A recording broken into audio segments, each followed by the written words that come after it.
أعزائي المشاهدين، أسعدتم مساء والسلام عليكم ورحمة الله تعالى وبركاته. الأستاذ الشيخ علي يحيى عبد النور غني عن التعريف في الجزائر، فهو المناضل الذي قضى ما يقارب 7 عقود في نضال مستمر من أجل تحرير الجزائر والجزائريين. وإذا كان نضاله انطلق مباشرة بعد مجازر ماي 1945 واستمر نضاله السياسي في حزب الشعب الجزائري ثم نضاله النقابي، استمر ذلك إلى غاية استقلال الجزائر في 1962. فإنه بعد الاستقلال وبعد تحرير التراب الوطني عقد العزم من أجل تحرير الإنسان الجزائري، وهذا النضال الذي بدأه الأستاذ عبد النور علي يحيى منذ السنوات الأولى من الاستقلال مستمر إلى يومنا هذا. الأستاذ عبد النور علي يحيى كانت له زيارة إلى جنيف في منذ حوالي 4 سنوات في ديسمبر 2009، وكان قد تلقى في هذه الزيارة أول جائزة لمنظمة الكرامة لحقوق الإنسان، وكانت هذه فرصة طلبنا منه أن يدلي بشهادة عن مساره التاريخي في النضال في الحركة الوطنية. ولقد تكرم الأستاذ عبد النور علي يحيى بإدلاء هذه الشهادة إلى معهد الهوغار، ونحن نقدمها الآن في سلسلة من 5 حلقات. هذه الشهادة تبدأ منذ بداياته في الحركة الوطنية إلى غاية يومنا هذا، ونحن ممنونون للأستاذ عبد النور علي يحيى بهذه الشهادة، ونشكره جزيل الشكر ونتمنى له دوام الصحة والعافية. أترككم أعزائي المشاهدين مع الحلقة الرابعة من هذه السلسلة، وأتمنى لكم أمسية سعيدة.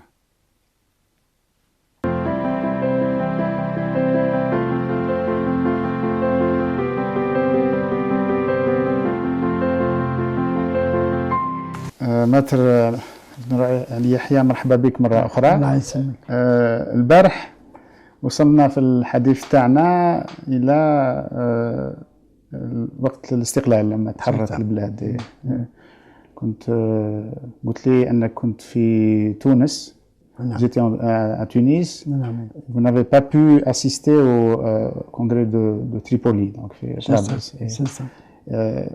Le GTA n'a pas désigné un représentant, alors qu'au premier congrès, déjà quand elle était déjà membre du CNRA, membre du 17. دخلت من تونس, donc vous êtes rentré de Tunis. Donc on est rentré au mois de juin en Algérie. Comment s'est déroulé le retour vers l'Algérie indépendante après tant d'années de détention et d'exil? Je suis d'abord venu au mois de mai.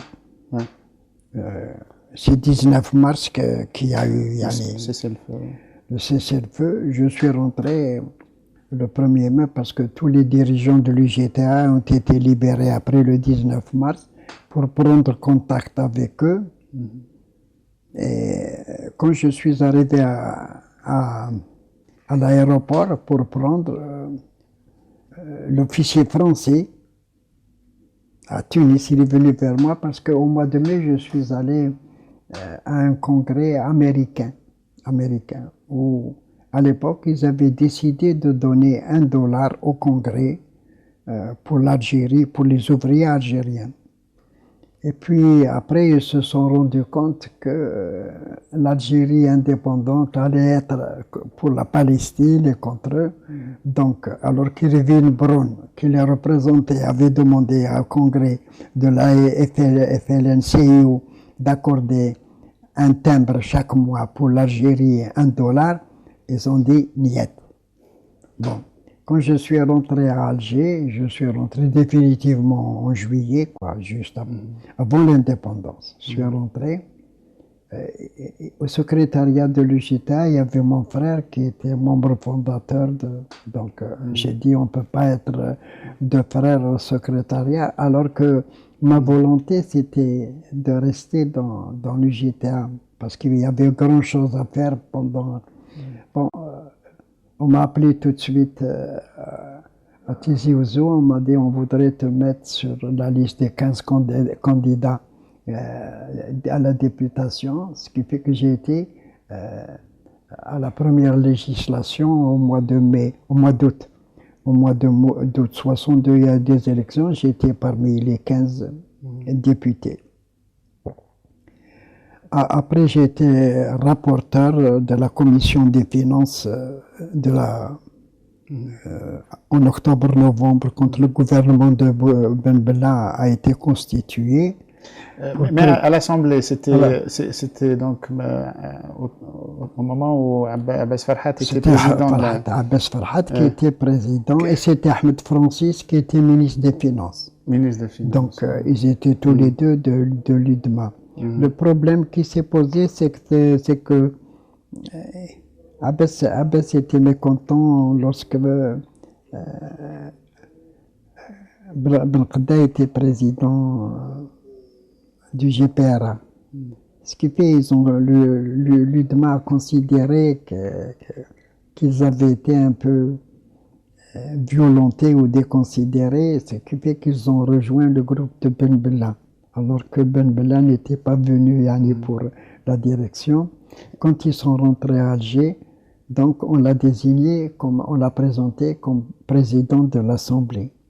Et pendant ce temps-là, l'équipe de Ben Khadda, ils étaient en Algérie ou... Oui, ils sont rentrés en Algérie, ils ont été totalement éliminés. Le GPRA a été totalement... Normalement, c'est après l'élection de l'Assemblée nationale que le président du GPRA devait venir, puisque c'est à elle que revenait la responsabilité de désigner un nouveau gouvernement, de rendre des comptes et de présenter ses lettres. Or, on a éliminé Ben Qadda et le GPRA tout de suite. Qui les a mis?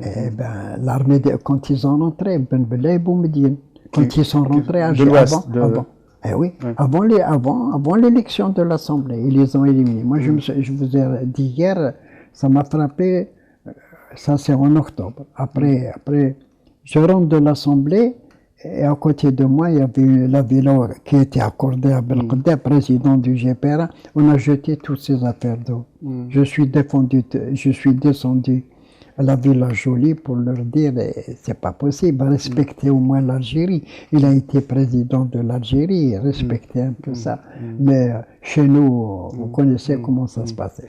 Mais Farhat Abbas, ensuite, d'après vous, il a regretté d'avoir soutenu le... Non, c'est comme ça. Il m'a jamais dit. Moi, il faudrait que je vous raconte une petite anecdote qui s'est passée. On parlait en français. Tous, il y avait des gens qui s'exprimaient un peu, des maquis qui étaient élus, mais on ne sait plus. Et puis un beau jour, une délégation libyenne était venue à Alger. Alors on a dit, il faut faire un simulacre d'intervention, mais devant la délégation libyenne.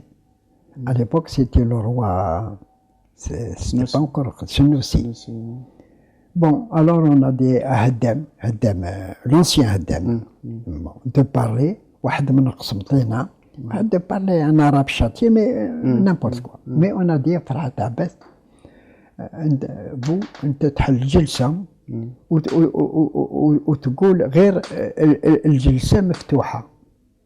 هو كي وصل قال الجلسة محلولة. Comme quoi on possédait pas.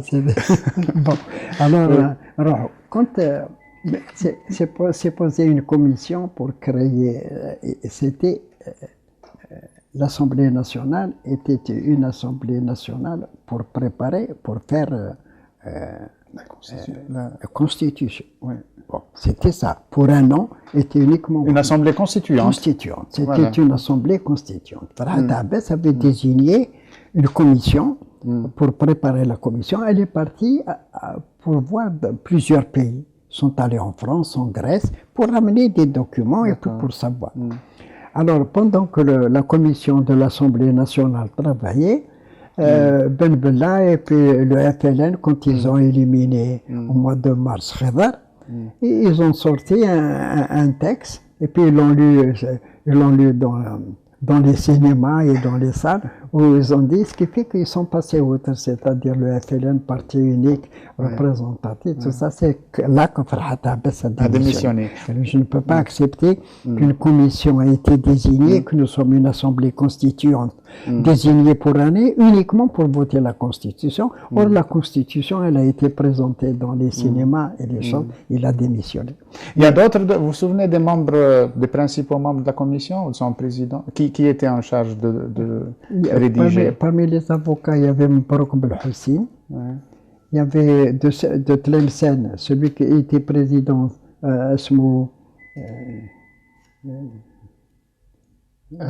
c'est des juristes, donc. Hein?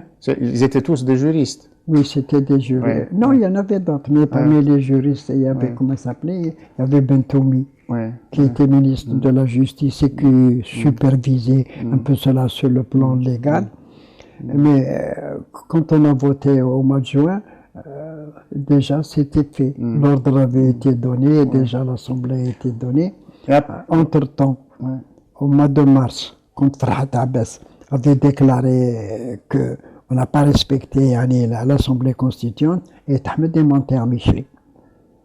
Donc c'est à la démission de à peu près au même ça a été en même temps, mais pas pour les mêmes choses. Mais Ahmed qui siégeait à l'Assemblée, à partir de ce moment-là, il a compris que sur le plan légal de l'Assemblée, déjà là, on laisse l'Assemblée préparer pour voter justement la Constitution et elle est préparée, à l'extérieur par le FLN.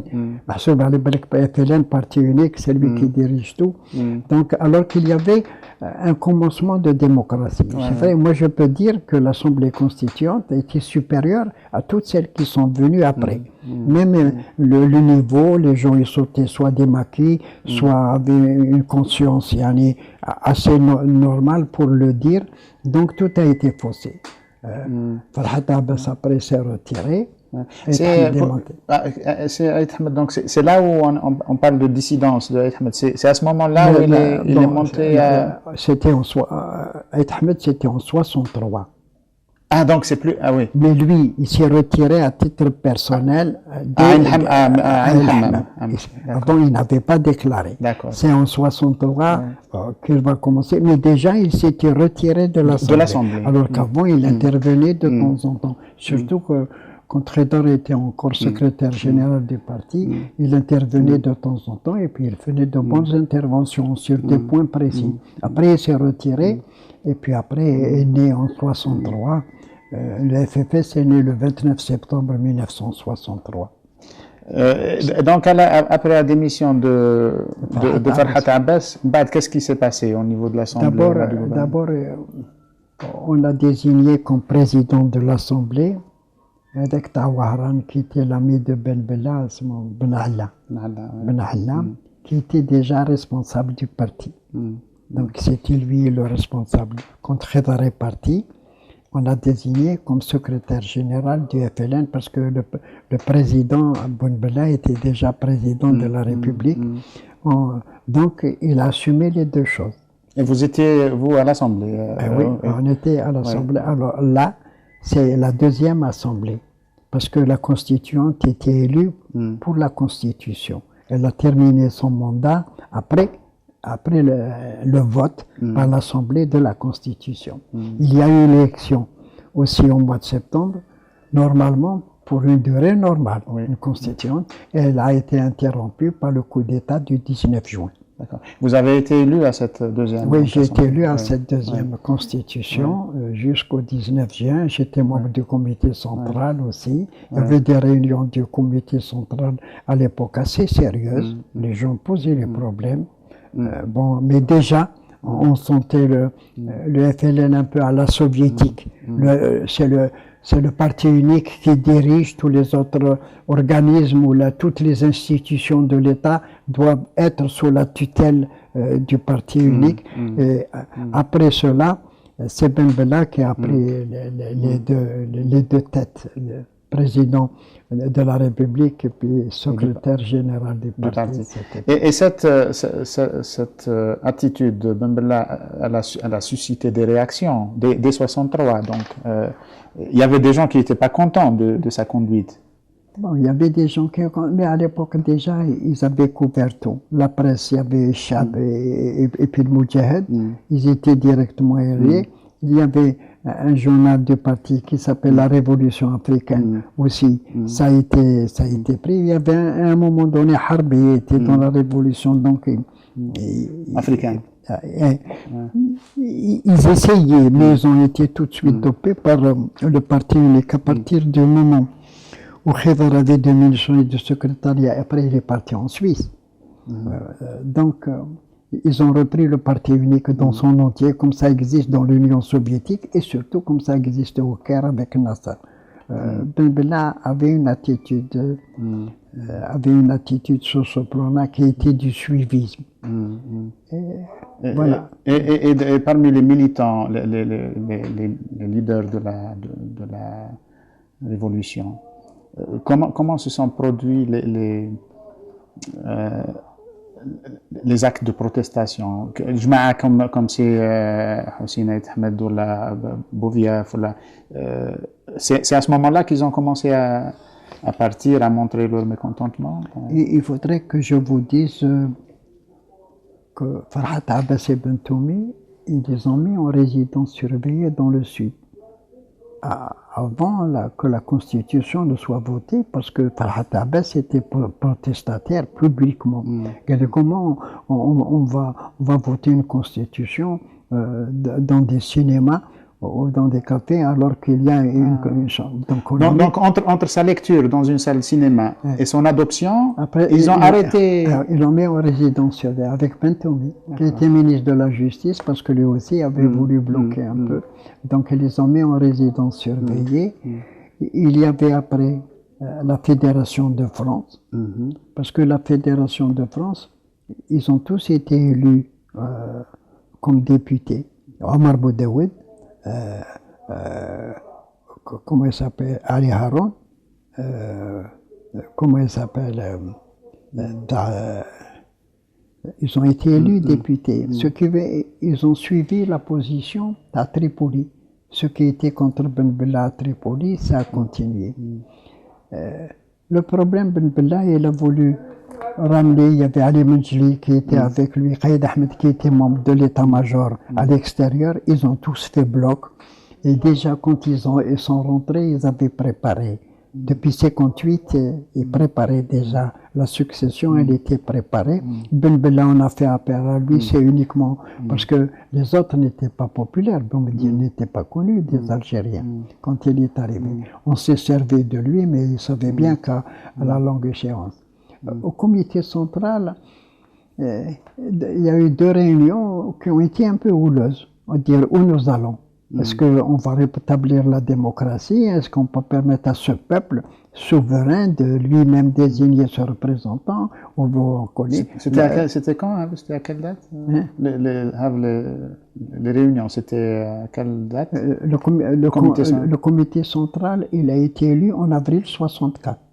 D'accord. Donc, ça préparait déjà le coup d'État le 19 juin. Et avant le 19 juin, je crois vers le 16 ou le 17, on était en réunion du comité central.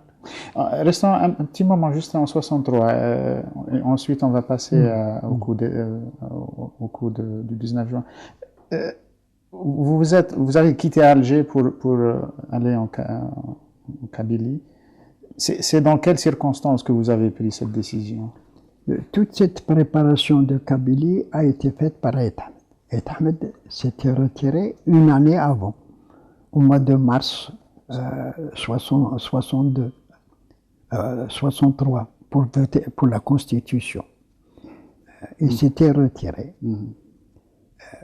Farhat Abbas, en même temps, il fait une déclaration. Après, il y a eu le vote de la Constitution. Après, il y a eu le vote aussi pour Ben Bella, président de la République, après la Constitution. 63, et le 29 septembre de la même année a été créé le FFS. C'était le premier parti en dehors du FLN, donc à part le FLN, c'était le premier. Ben Bella avait interdit en 62 le Parti communiste. D'accord. Bon, il avait déjà interdit, et Farhat Ahmed avait protesté comme ça, comme Bourdiaf aussi avait protesté. Bourdiaf n'était pas élu, hein. Il n'était pas député, Bourdiaf n'était pas député. Ce qui fait qu'en 63, déjà 3 mois ou 4 mois, mais ça correspondait un peu avec d'un côté, je ne sais pas s'il y a eu ça, et Ahmed s'est retiré. Et son travail le plus important, c'était de décider, c'est Mohamed El Hadj qui était élu de la Wilaya 3 jusqu'à 62, mais qui est devenu 7e région militaire. Mais il y avait tous les officiers de la Wilaya 3, sauf ceux qui ont accepté de partir, étaient là. Ce qui fait que, avant le 29 septembre, la Wilaya 3, donc la région 7, est passée au maquis totalement. Carrément, comme ça ils sont. Comme tous les officiers ont suivi leur chef. Ce qui fait que le problème qui s'était posé à l'époque, c'était de dire, il faudrait que je vous parle un peu de la personnalité du colonel Si Mohamed El Hadj. Son nom c'est Akli Mohamed El Hadj. Il était très respectueux des anciens. D'abord, il faut que je vous dise qu'après 62, quand l'armée de l'extérieur est rentrée, il y a eu des luttes avec la Wilaya 3 et la Wilaya 4 même. Il y a eu des combats, il y a eu des morts.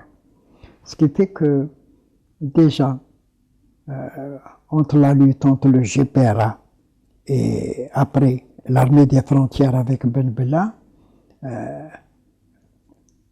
Si Mohamed El Hadj avait reçu en Kabylie Krim, qui était vice-président du GPRA, et Bourdiaf. Donc ils ont fait la campagne, ils sont passés partout pour lutter contre l'armée des frontières. Donc Si Mohamed El Hadj était orienté, mais Si Mohamed El Hadj, je vous ai dit, il était respectueux de ses aînés, ce qui fait que Ahmed, il lui a dit. Moi, je me souviens, vers le mois de juillet, Si Mohamed El Hadj venait souvent à la maison et moi j'allais souvent chez lui. Il est venu me dire, il m'a dit, il faut que tu montes au maquis. J'ai dit, qu'est-ce qui se passe?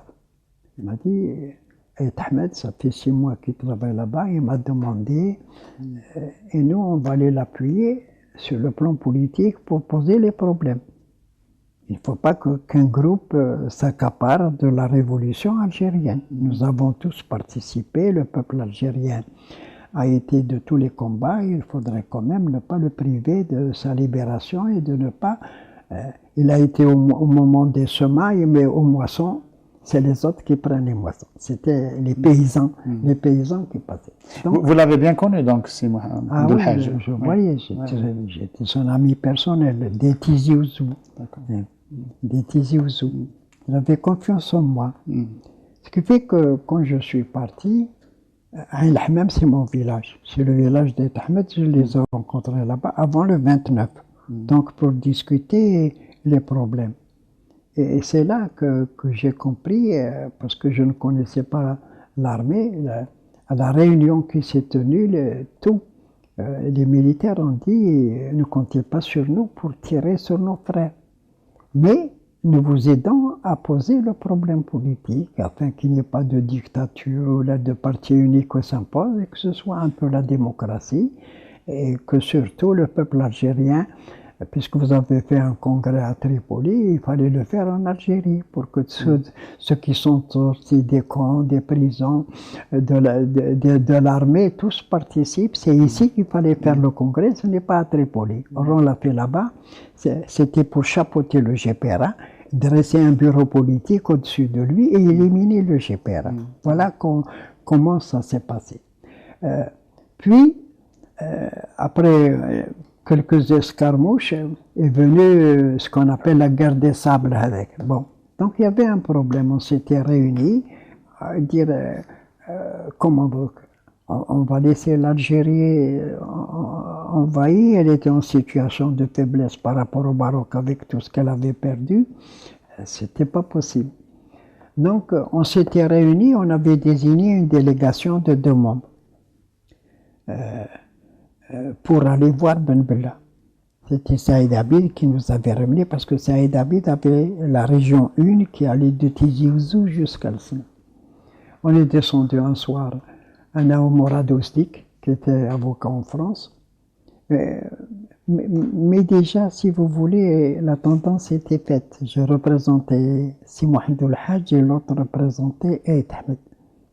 Il y avait une divergence d'appréciation de la situation. Parce que Mourad Ousdik, dans la réunion plénière, il a demandé à ce que Aït Ahmed ait le pouvoir politique et militaire.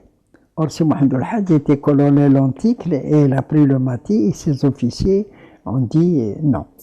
Le pouvoir politique, c'est Ahmed, mais le pouvoir militaire, c'est le colonel avec tous ses officiers qui étaient déjà dans la résistance. Donc on est descendu la première fois, on avait Ben Bella, puis Si Mohamedou Hadj est descendu. Bon, je ne sais pas après, je pense, je ne me souviens pas, après, si Ahmed était venu ou non, mais même s'il était venu, il avait refusé. Donc il est resté au maquis.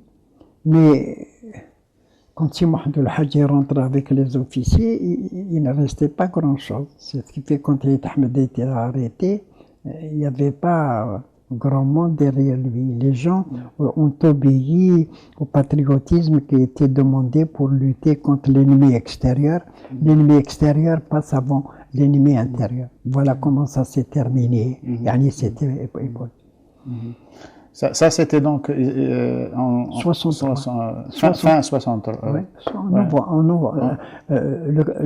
La guerre de Sable. La guerre de Sable est venue en novembre. En novembre, d'accord.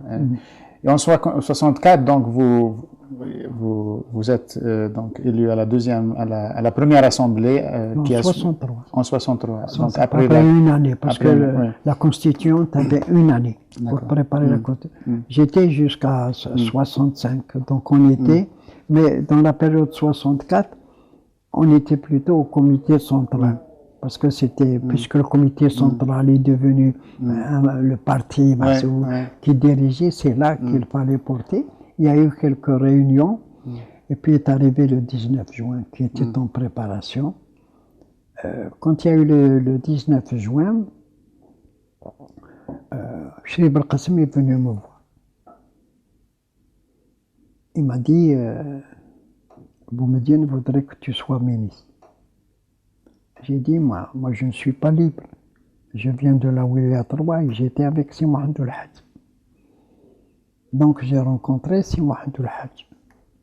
J'ai dit, est-ce que nous allons participer ou nous n'allons pas participer? On a lutté contre l'armée des frontières, il y a eu des morts. Mais est-ce qu'on peut redresser en fait? Si Mohamedou Hadj m'a dit, moi aussi j'ai été contacté par Cherif Belkacem justement. Il voulait créer un secrétariat avec Cherif Belkacem, c'est-à-dire les colonels de l'intérieur, comme Sot l'Arabe, comme Hassan de la Oulikat, ils ont fait partie du secrétariat. Le Conseil de la Révolution était déjà constitué? Non. Bon, le Conseil de la Révolution a été constitué le 19 juin. Ça, c'était avant, donc? Non, juste pendant les journées. Mais nous, on ne savait pas qu'il y avait un Conseil de la Révolution. Bon, on ne savait pas. On savait, il y a eu, à 3 heures du matin, moi je suis réveillé au téléphone, on m'a dit, il y a eu un coup d'État. C'est Si Mohamedou Hadj qui m'appelle à 3 heures, il m'a dit, excuse-moi, je t'ai réveillé, mais voilà. Vous l'avez senti comme un coup d'État, donc? C'est un coup d'État. D'accord. Au point de vue juridique légal, c'est un coup d'État. Il y a eu l'armée qui est descendue, qui a occupé Alger. Et c'est ça qui vous a posé un problème pour prendre une décision de participer? Le problème, on trouve la Wilaya 3 et la Wilaya 4 qui a lutté contre l'armée des frontières. Il y a eu des morts. Et puis après, Bon, qu'on soit à l'Assemblée encore, à l'époque, on pensait qu'il y avait un multipartisme ou une démocratie, mais participer au gouvernement issu d'un coup d'État. Si Mohamed El Hadj m'a dit, j'ai vu Boumediene. Il avait rencontré, moi je ne l'avais pas rencontré, j'avais vu que Cherif Belkacem. Il m'a dit, j'ai rencontré Boumediene, il m'a dit, est-ce qu'on ne va pas au CCP? Il faut dire qu'avant le 19 juin, Belbella avait voulu discuter, et Ahmed était arrêté déjà. Mais il a voulu discuter avec le FFS, ce qui a eu, si Mohamed El Hadj l'avait un peu, on s'était retiré du FFS, et Belbella veut discuter avec. Mais avec qui? Avec Aït Ahmed ou avec d'autres du FFS? Non, Ahmed était en prison avec des gens. Des gens du FFS. Avec des gens. Ce qui fait que déjà, ça a marqué. Et comme Boumediene était contre Belbella, il avait appelé Si Mohamed El Hadj. Donc, Si Mohamed El Hadj, il m'a dit, voilà, il va y avoir un secrétariat. Et c'est vrai, il a été nommé. Le secrétariat, il y avait les 3 wilayas de l'intérieur, Sout l'Arabe, Si Mohamed El Hadj ou colonel Hassan Khatib, qui était donc la wilaya 4, la wilaya 3 et la wilaya 2. Et il y avait aussi, je crois, l'Arbi Taibi.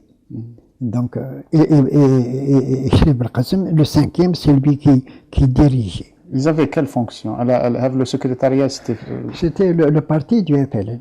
Voilà, le parti du FLN, c'était les 5. C'était Cherif Belkacem avec les 3 colonels de l'intérieur. Oui, donc le comité central qui... Non.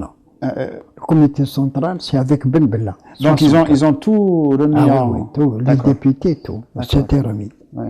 Mais pour le gouvernement, Boumediene m'a appelé. Bon, quand il m'a dit, si Mohamed El Hadj m'a dit on va participer, Boumediene m'a dit tu vas aller aux travaux publics.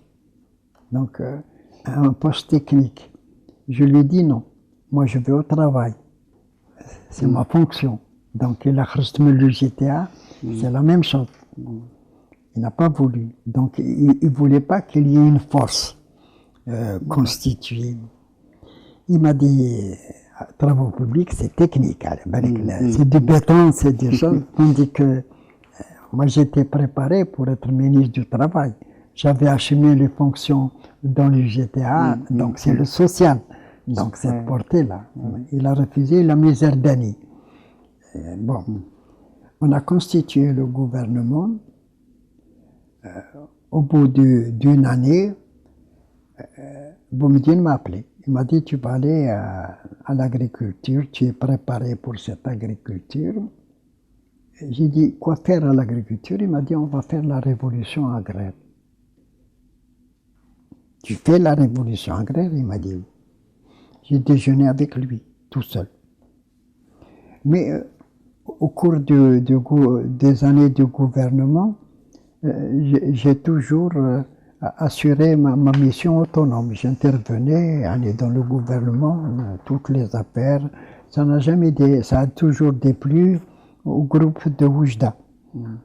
Bon, c'était le gouvernement, il se réunissait régulièrement. Il y a le Conseil de la Révolution. Quels étaient les rapports entre le gouvernement et la Révolution? Le Conseil de la Révolution, c'est lui qui dirige. Donc, même le FLN n'était plus le parti dominant. Ils ont créé 28 membres du Conseil, mais c'était tous les anciens des frontières, tous des choses, la police, la gendarmerie, l'armée, c'était tous ceux qui étaient avec Boumediene et qui venaient pour la plupart de l'extérieur, quoi. C'était ceux-là qui avaient pris le pouvoir avec quelques-uns pournoyés comme si Mohamed El Hadj de l'intérieur, et puis c'est tout. Il y avait un conseil de la Révolution de 28 membres. Bon, le conseil de la Révolution, c'est lui qui doit donner toutes les directives. Mais tous n'étaient pas à la hauteur, ce qui fait que le vrai travail du conseil de la Révolution, c'était le groupe de Oujda. Les 5 du groupe de Oujda, qui animait beaucoup plus fort que tous les autres. Et puis il y avait le gouvernement qui, sur le plan d'application de la politique décidée par le Conseil de la Révolution, on appliquait les principes. On a travaillé comme ça. Donc vous passez à l'agriculture? Je passe à l'agriculture. Je passe à l'agriculture. Donc, on avait créé l'autogestion du temps de Ben Bella. L'autogestion, mais on n'avait pas délimité qu'est-ce que c'est qu'une ferme autogérée, comment elle doit se gérer. Et moi, pendant de préparation de la révolution agraire... Vous étiez chargé de préparer donc un concept, ouais. La révolution agraire, c'était pour une année. C'était fixé comme ça. Mais j'avais individualisé toutes les fermes autogérées avec comment on appelle ça, un compte bancaire où elles vendaient elles-mêmes, on voyait si c'était. Et à la fin de l'année, il y avait beaucoup qui étaient déjà bénéficiaires, d'autres qui ne l'étaient pas. Vous avez proposé votre projet à Boumediene, donc à la fin Alors au mois de juin, avant la fin, j'envoie le projet de la révolution agraire à Boumediene, qui était préparé au ministère de l'Agriculture. Il m'appelle. Il m'a dit, on ne peut pas le faire cette année. Il dit, on a un contrat moral. J'étais aux travaux publics, je finissais à peine une année, vous m'avez dit, vous partez à l'agriculture. Il m'a dit, je ne suis pas libre, il ne faut pas croire que je suis tout seul. Donc son groupe, ils étaient tous opposés à la... Pourquoi il y avait cette résistance? Ils étaient toujours... Qaïd Ahmed, celui qui m'a demandé, il faut que je veuille l'agriculture, c'était un féodal pour lui. Il voulait quoi? Il voulait le poste de... Au cours de l'année, quand j'ai commencé à l'agriculture, au cours de l'année, Qaïd Ahmed m'avait appelé. Il m'a dit, on va échanger de ministère. Toi, tu vas venir aux finances et lui va venir à l'agriculture. Je lui dis, c'est Boumediene qui nomme les ministres. Adresse-lui. Il m'a dit non, si on est d'accord, c'est facile. J'ai dit moi non, moi j'ai une mission de préparer la réforme agraire pour une année, je ne peux pas bouger. Je ne sais pas, après Boumediene m'a appelé et il m'a dit jamais, jamais et jamais Qaïd Ahmed ne mettra les pieds dans l'agriculture. Donc il les connaissait, il travaillait avec lui. Il savait les résistances qu'il pouvait avoir à l'encontre de la révolution agraire pour émanciper un peu les travailleurs de la terre. C'était ça. Les rendre propriétaires de cette terre abandonnée par les colons parce que ce sont eux qui l'ont libérée. Voilà. Donc il savait que c'était comme ça. Il m'a dit jamais il ne mettra les pieds. Bon, quand il avait refusé, c'est vrai que j'ai eu des difficultés au niveau du conseil du ministre. Une bonne fois, on a fait une séance très orageuse. Et au mois de septembre 67, et avec le ministre de l'Intérieur, c'était comment il s'appelle, et Boumediene, il a interrompu la séance, il m'a dit à moi, monte avec moi, monte. C'était pas encore Medghari, non? C'est Medghari. Mais épaulé par Qaïd Ahmed. Bouteflika n'était pas là. Quand il était à l'étranger, lui, il n'était pas présent. Ah non, il était là ce jour-là. Parce qu'après, je suis monté dans la voiture de Boumediene. On est arrivé là où il habite, là où il y a le sol. Et puis quand on est descendu de voiture, Bouteflika il descend derrière nous. قالوا بومدين واش دير؟ قالوا جي باش نصلح بيناتكم. قالوا il a fait demi-tour, il a salué, داجت. C'est là qu'il m'a dit. قال لي ما تروحش. قال لي شوف كاع هذا اللي راهم ضد التراث راهي حتى واحد منهم ما يقعدش. Comme ça. Il avait des plans pour eux donc. Il l'a dit comme je lui ai dit que je démissionnais, que je partais. Quand j'ai démissionné finalement, moi, fin octobre, début novembre. Il n'y avait pas encore... mais l'affaire Zbiri, elle était déjà lancée. Mais donc, votre démission, c'était avant l'affaire avant qu'elle éclate. Avant qu'elle éclate. Mais j'ai démissionné pour l'agriculture. Voilà. Je lui ai envoyé une lettre, mais il n'a pas accepté. Boumediene a appelé si Mohamed El Hadj. Il savait que j'étais lié, قال له ما نقبلش Je voudrais revenir un peu à ça. En octobre, Tahar Zbiri, qui est encore vivant, sont venus à la maison avec Ali Menjli. Galouni, tu vas nous préparer un texte parce qu'il va y avoir une réunion du Conseil de la Révolution à Blida. Eux-mêmes, ils ont demandé Blida parce que Saïd Abid, la première région, c'était Blida. Je leur ai préparé un texte, le fonctionnement du Conseil de la Révolution. Ceux qui étaient contre Boumediene, sur 28 membres, il y en avait 19 qui étaient des militaires, donc qui étaient tenus par Tarzbiri, qui était chef d'état-major, et puis par Mohamed Salah Yahyaoui, qui était à la région 3.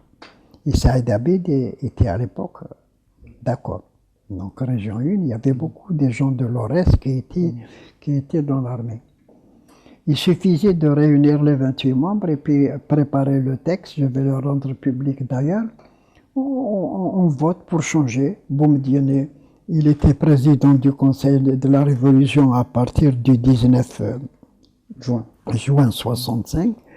On va désigner des commissions, comment on va travailler, et il y aura un candidat pour renouveler la présidence. Et comme ils étaient majoritaires, ça se passerait d'une manière légale et non pas par la violence.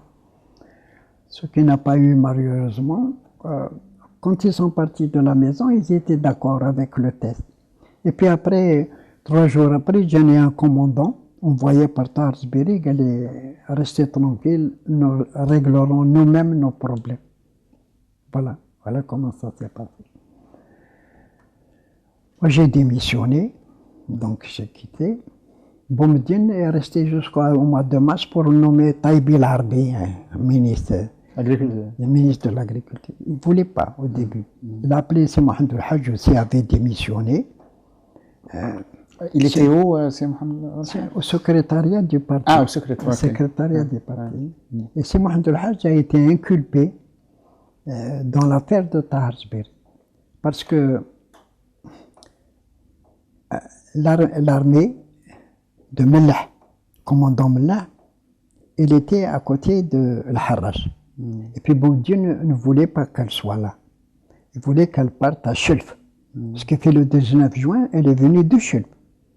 C'est pour ça qu'elle est passée par Miliana, ils étaient au courant, c'est pour ça qu'ils ont bombardé pour l'arrêter. Mais à la réunion qui s'est tenue à côté de l'Harraj dans l'armée, c'est Mohamed El Hadj qui était là-bas.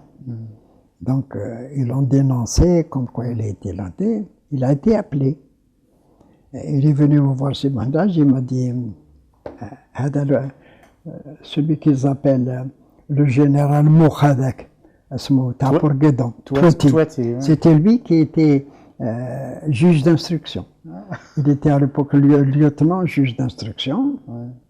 Quand le dit Mohamed El Hadj, ma troche. Ils ne vont pas venir quand même t'arrêter. Ils ne sont pas venus. Mais il avait convoqué. Pour dire tu as été présent là où on a étudié pour faire le coup d'État. Si Mohamed El Hadj a démissionné, on s'est retiré totalement. Voilà. Donc moi, j'ai démissionné en novembre 67. En 68, je me suis inscrit à la première année de droit. À Alger. À Alger. Il fallait 4 ans. Ouais. J'ai fini en 72 et en 72, je me suis inscrit comme avocat. Il s'est trouvé que j'avais la moyenne supérieure à tout le monde. Vous avez été lauréat de votre promotion. J'avais 52 ans quand j'ai fini. C'était le...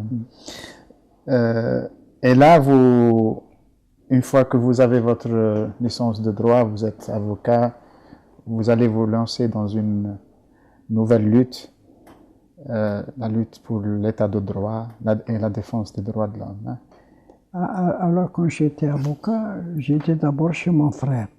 Parce que Ali Yahya Rachid, celui qui est parti en France, qui était du mouvement culturel berbère de 49, était avocat à Alger. C'est sa profession, lui. Quand il a vu que pour faire son travail, toujours, il ne pouvait pas rester en Algérie, donc il m'a dit « Reste avec moi, moi je vais partir ». Donc en 72, je suis allé dans son cabinet, le même, 19 rue Abad Ramadan. L'année d'après, lui, il est parti en France. Donc moi, j'ai gardé le cabinet après. Pendant ce temps-là, quels étaient vos rapports avec le pouvoir, avec Boumediene? Aucun. Jamais je n'ai rencontré quelqu'un. Une fois, Boumediene, il est venu visiter l'université à l'époque, juste au mois de mai. Avant qu'il n'arrive, je suis sorti.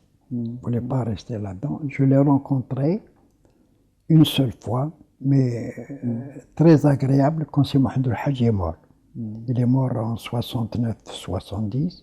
J'étais encore étudiant. Non, je crois que c'est plus tard. Mais il n'y avait pas de persécution. Quand est-ce que vous avez été victime de persécution pour avoir défendu des victimes?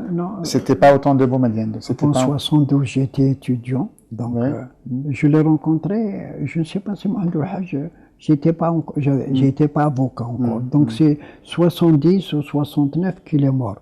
Boumediene est venu le soir, parce qu'il est mort en France, en Val-de-Grâce. Quand il est rentré, Boumediene est venu. Alors, il y avait colonel Nasser, Mohamed Saïd. Quand il a vu rentrer Boumediene, il a tourné sa chaise pour ne pas le voir. Il est venu me voir très chaleureux, très chaleureux. J'avais de bons rapports avec lui quand j'étais mis. Il m'a dit comment ça va se passer, l'enterrement, tout ça. Il a été chaleureux. J'ai discuté 5 minutes avec lui. Je crois que même des photos ont été prises. De ce jour-là, je ne l'ai jamais vu jusqu'à sa mort. Vous avez commencé justement la défense des militants du PAGS et du mouvement culturel berbère. C'était au temps de Boumediene déjà ou c'était après? Non, c'était après la mort de Boumediene. C'était quand Chadli est arrivé. Boumediene est mort en décembre 78. Et Ben Jdid est arrivé au début janvier 79. Et c'était posé déjà au niveau du FLS, du FLN avec Mohamed Cherif Msadia qui est arrivé, qui était déjà ce qu'on appelle l'article 120, disant que tous les représentants des associations doivent être des membres, des représentants du FLN. C'était fait contre le PACS parce que beaucoup de la jeunesse était membre du PACS. Parce qu'il y a eu entre Boumediene et le secrétaire général du Parti français une entente pour intégrer les communistes. Le Parti communiste français? Non, le Parti communiste algérien. Le PACS, il s'appelait le PACS. Il est devenu le PACS. Non, mais l'accord, c'était entre qui? Entre Boumediene? Oui, avec le Parti communiste français. Français, d'accord. Pour que les membres du Parti communiste algérien s'intègrent. C'est comme ça qu'ils ont intégré beaucoup de gens dans l'UGTA. Il y a eu, après, le Parti communiste qui était contre l'UGTA, après ils ont désigné un secrétaire général communiste. Il fallait qu'ils retiennent 2 membres du secrétariat, du monde secrétariat chaque fois. Donc, comme ça dit, ils avaient décidé, donc ils ont mis le paxiste, il a dit, vous ne pouvez pas être représentant de la jeunesse, parce qu'à Constantine, ils avaient occupé, ils ont comment ils font l'infiltration. Il leur a dit, il faut que vous soyez des militants. C'est ça l'article 20. Ils ont été éliminés, et à Constantine, ils ont arrêté 8 membres. 8 membres du PACS. C'était à Constantine? À Constantine. Et je suis allé, à l'époque, on n'avait pas créé de ligue. Je suis allé avec 8 avocats d'Alger pour les défendre. Il y avait qui? Vous vous souvenez des noms des principaux? Des jeunes avocats, il n'y avait pas de... Non, des victimes, je ne me souviens pas des noms. Il y avait un nom, on me l'avait dit, celui qui nous avait amené, que représentant du PACS dans Constantine. Je ne sais pas qui m'a donné.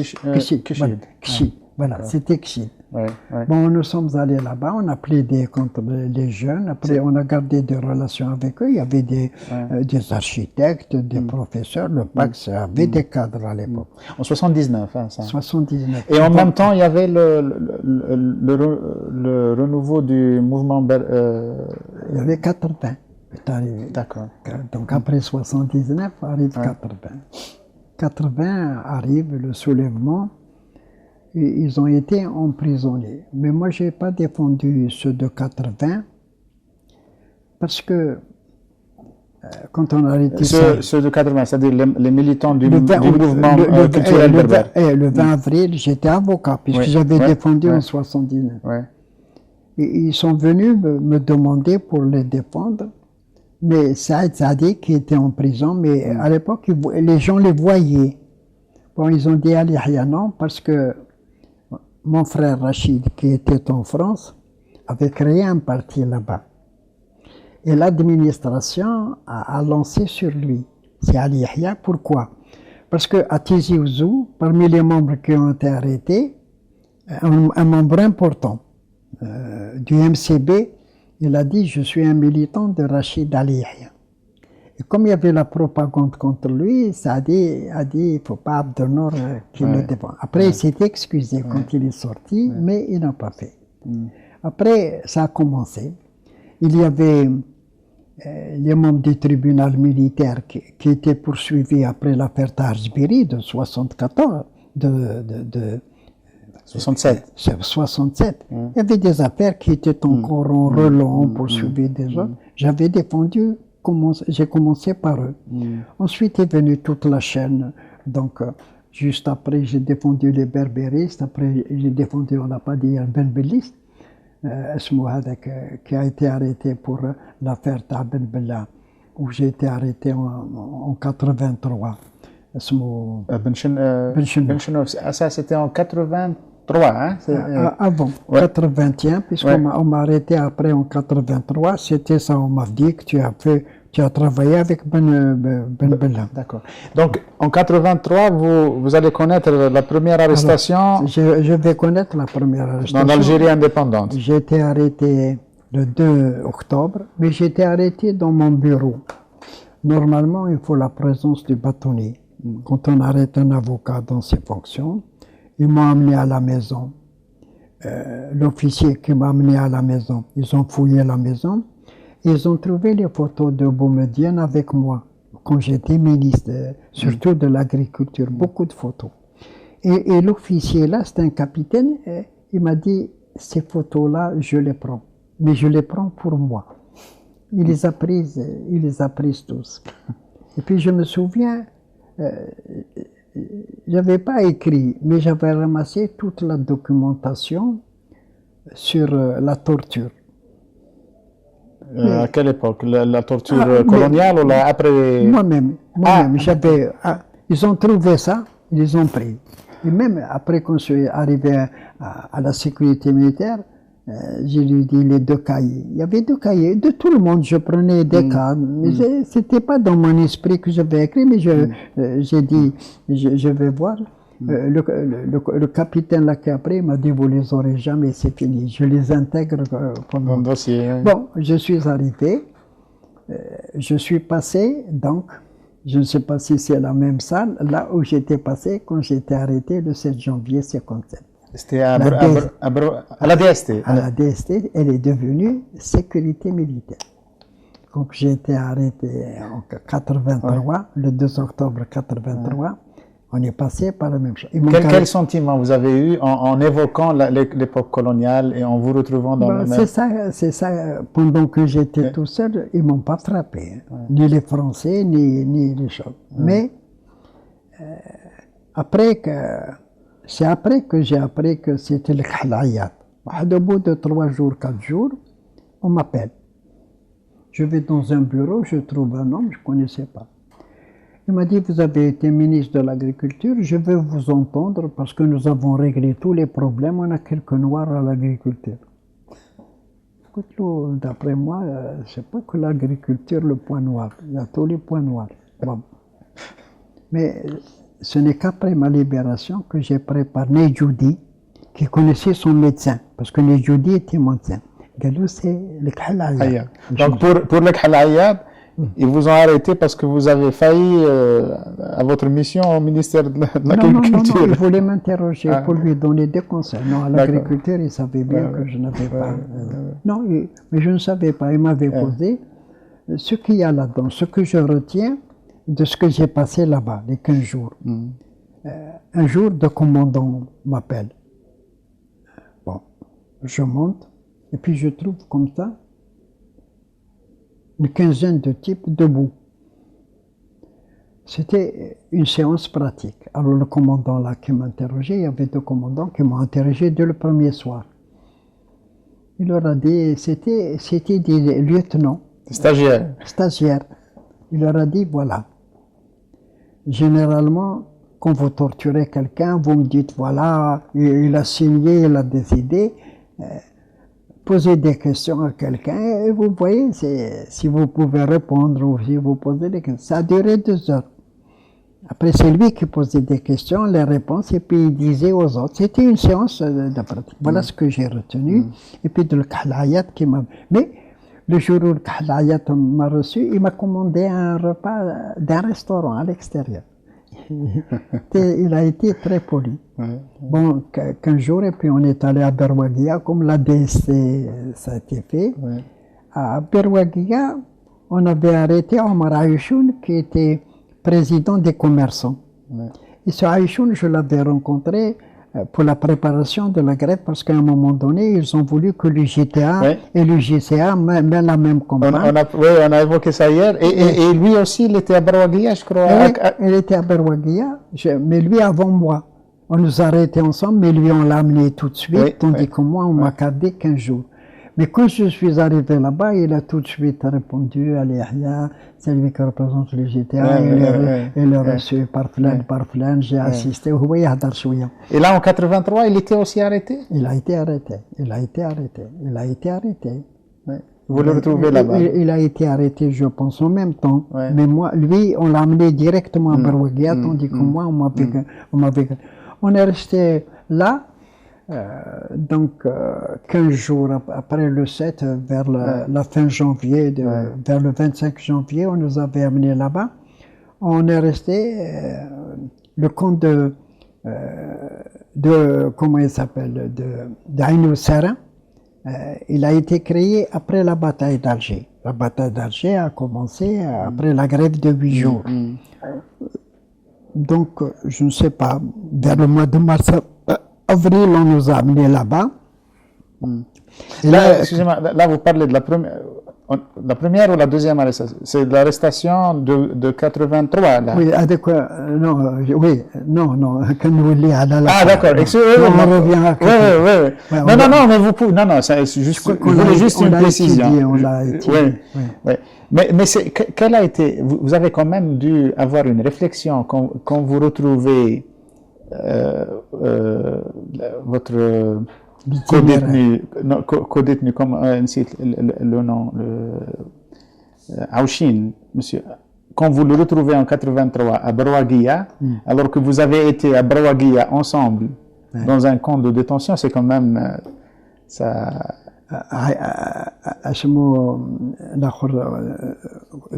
Du contre de la grève de 8 jours. Non, il n'était pas avec moi en 83. Non. Omar Aïchoun. C'était après la grève. Ah, d'accord. C'est pas avant. Mais lui, ils vont l'arrêter aussi après. Ils vont l'arrêter après. Ils l'ont torturé parce qu'il a fait partie de l'équipe où Boumazé est parti avec le Bjeouiad à l'extérieur. Ah, d'accord. Donc, quand il est rentré, ils l'ont torturé presque à mort. J'étais son avocat. Et après donc, le passage à la DST avec, et la rencontre avec Ayad, on vous transfère à Berwaguia. Attendez, il ne faut pas qu'on mélange. Raktater après. En 83, oui. En 83. 83. J'ai passé 15 jours à la DST. À la sécurité militaire, qui est devenue sécurité militaire. Bon. Et de là, on nous a envoyés tout de suite à Berwaguia. Ça, c'est à Barwagia. Ouais. Tout, tout s'est passé à Et Barwagia. vous êtes resté combien de temps? Bon, je suis resté là-bas jusqu'au 14 mai. Au 14 mai, et 14 mai, Chadri Ben Jedid avait fait une grâce amnistiante, le premier. Parce que la grâce, le président de la République peut faire la grâce. Elle relève de son autorité. Mais amnistie, non. Amnistie, c'est le Parlement. Alors, pour mélanger, on a dit grâce amnistiante. Et c'est là que Abbas Madani a été libéré. On a été libérés ensemble, le 14 mai 84. Vous étiez ensemble à Barwagia? Houma, ils étaient dans une salle, moi j'étais à l'isolement. Houma, c'est qui? C'est Abbas? Houma, ils ont été arrêtés quand il y a manifestation de la faculté d'Alger. En 82? Non, ils ont été arrêtés avant, 82, oui. Ouais, 82. Ouais, moi j'ai été arrêté le 2 octobre. Ils les ont mis dans une seule salle. Ils étaient au 34 ou là. Je les voyais, moi, de ma fenêtre. Mais moi, ils m'ont toujours mis à l'isolement. Même quand je sortais 1 heure par jour, ils avaient tracé un endroit fermé où je pouvais faire 10 pas. J'étais isolé et je suis sorti le 14 mai 84. Mais entre-temps, comme j'avais le diabète, j'avais des cachets. Mais après, le diabète est monté trop. Il y avait un jeune médecin. Moi, j'ai été arrêté en octobre, donc vers 20 décembre, je faiblissais, je perdais du poids. Et il m'a envoyé à l'hôpital de Bab el Oued, l'hôpital Mayo. Et c'est là que j'ai trouvé un commandant médecin, dont je parle dans le livre là. Dans le dernier, la dignité humaine. Dans la dignité humaine. Ouais. C'était pour me faire tous les choses.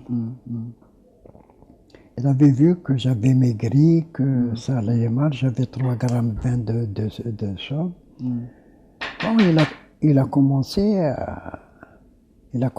à me traiter.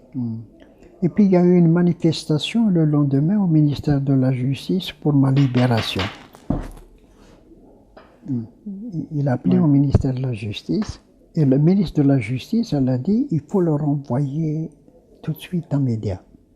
Mais le problème qui s'était posé, il y avait un officier de la sécurité militaire qui était là-bas, qui logeait là-bas, où j'étais parce qu'ils m'ont mis dans un appartement à l'intérieur. C'était à l'officier militaire de me dire, lui c'est un médecin. C'est là qu'il m'a dit, écoutez-moi bien, avant d'être médecin, je suis un officier. Vous êtes un adversaire ou un ennemi du gouvernement, je ne peux plus vous soigner. Comme ça. Il est général maintenant. Comme ça. Il n'a respecté ni le chose. C'est comme ça que j'ai été... on lui a appris le serment de... C'est comme ça que j'ai été... Ça, c'est la 2e fois quand j'étais... C'était pas en 83. Ah, c'était... Oui. En on va y arriver. Donc, vous vous êtes libéré en 84. J'ai été libéré le 14 mai. Le 14 mai. Avec la grâce amnistiante. Et là, vous avez... Cheikh Ali Belhaj n'était pas libéré. On a libéré que Abbas Madani. Vous avez rencontré les deux à l'époque? Non, jamais je l'ai revu. Ah, d'accord, très bien. Parce que moi, j'étais isolé. D'accord, très bien.